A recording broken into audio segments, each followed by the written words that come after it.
Happy birthday. এরকম করে? হ্যাঁ, হ্যাপি বার্থডে। Thank you. পার্টিটা দিবা তো কালকে?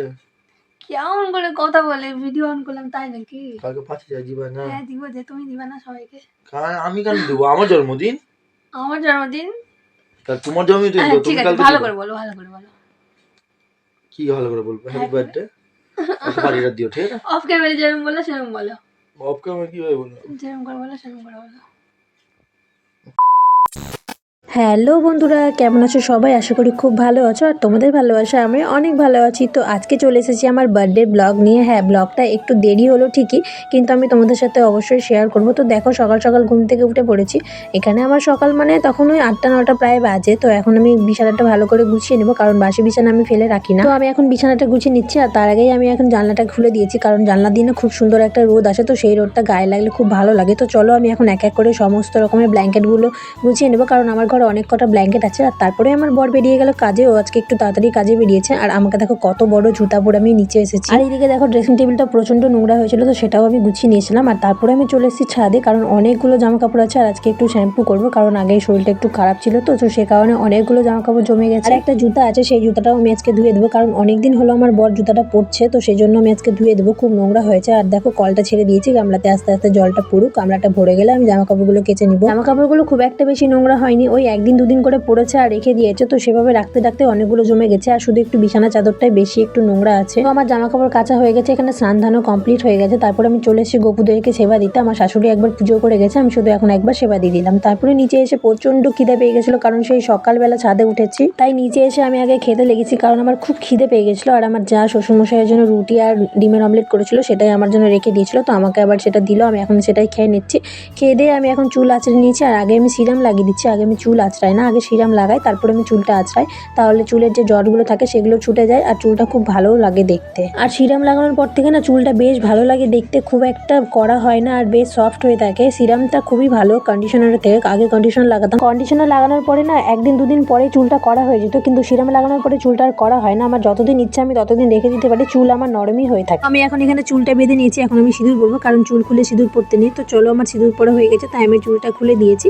এখন আমি চুলটা আঁচড়ে নিচ্ছি। আর তোমরাই আমার চুলটা দেখে বলো তো যে আমার চুলটা কতটা বড় হয়েছে, কারণ আমি তো তোমাদের আগের ভিডিওতে দেখিয়েছিলাম যে আমার চুলটা কতটা ছোট ছিল যখন আমি কেটে এসেছিলাম। আর এখন চুলটা আমার কতটা বড় হয়েছে সেটা তোমরাই দেখো, আর আমিও সেটা বুঝতে পারি। আর আজকে জানো তো একটা খুব খারাপ ঘটনা ঘটেছে আমাদের সাথে, মানে আমার সাথে ঘটেনি, আমার মায়ের সাথে ঘটেছে। মায়ের শাড়ির আঁচলে না আগুন লেগে গেছিলো, সেটার জন্য মা আমাকে অনেকবার ফোন করেছে, কিন্তু আমি যেহেতু ছাদে ছিলাম সেই জন্য আমি ফোনটা ধরতে পারিনি। আমি ছাদ থেকে এসে মাকে ফোন করি, তখন আমি জানতে পারি যে মায়ের শাড়িতে আগুন লেগে গেছে। এরকম খুব একটা কিছু হয়নি, শুধু আঁচলে একটু আগুন লেগেছিল, সেটা থামা পরে জল দিয়ে নিভিয়ে দিয়েছিল, আর গায়েও কোনো কিছু হয়নি। কিন্তু প্রথমে শোনার পরে সেটা খুব একটা ভয়ই পেয়েছিলাম আমরা সবাই। তো চলো আজকে রান্না কি হয়েছে সেটা তোমাদেরকে দেখাই। প্রথমে হয়েছিল মাছের ঝোল, আর বড়া হয়েছিল, ডালের বড়া ধনেপাতা দিয়ে, আর আগের দিনের চাটনি ছিল, আর বাসি পনিরের তরকারি ছিল। তারপরে আমি এসেছিলাম ছাদে গায়ে রোদ লাগাতে, আর দেখো আমি এক ছাদ ভর্তি জামা কাপড় কেচেছি। তারপরে আমার জায়ের ঘরে বসে আমরা সবাই মিলে আড্ডা মারছিলাম। আমার বরকে দেখো আমার পায়ের ওখানে শুয়ে শুয়ে ফোন দেখছে, আর আমার শাশুড়ি এখনই স্নান করলো, তাই ঠান্ডা লেগে গেছে বলে ব্ল্যাঙ্কেটের ভিতরে ঢুকে গেছে, আর আমার যাও ফোন দেখছে।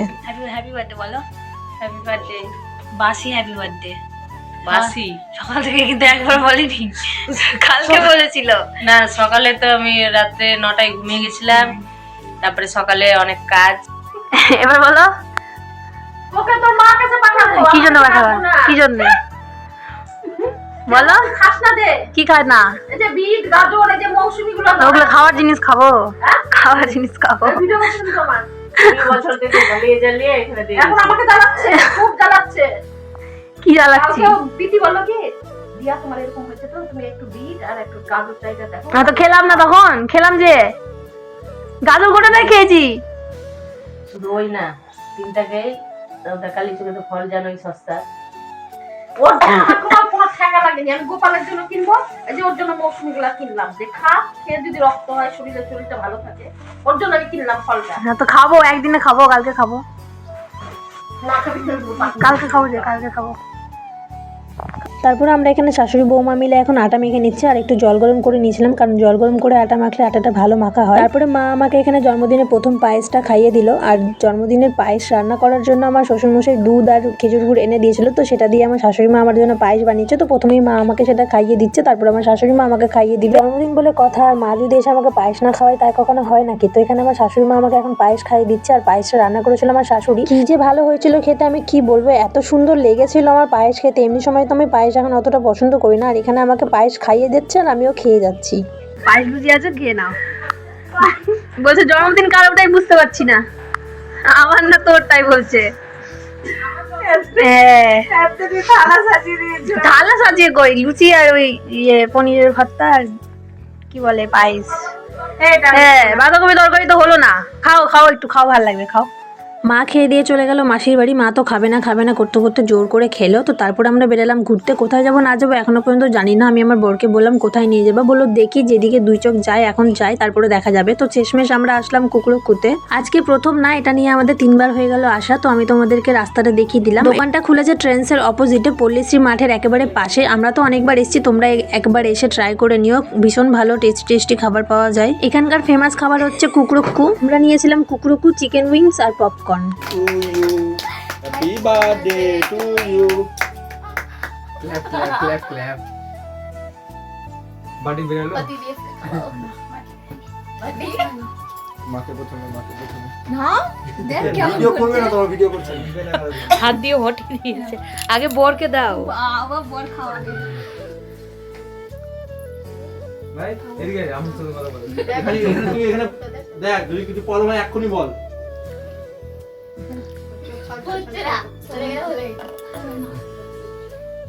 রাখছে কি?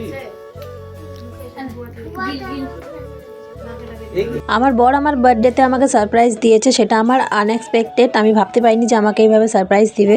গাইস, এই তুষার খাচ্ছে পায়েস, কিভাবে খাচ্ছে দেখো। খেয়েছিস জীবনে পায়েস? খেয়েছিস? কতবার খেয়েছিস? খাইনি ভাই কোনদিনও। হ্যাঁ, এবারই তো ফার্স্ট টাইম না, শুনলা? তারপরে এখানে বরকে খেতে দিয়ে দিয়েছে। আমি সেরকম কিছু খাইনি, কারণ অনেক কিছু খেয়েছিলাম তাই পেট ভরেছিল। তো আজকের মতো টাটা।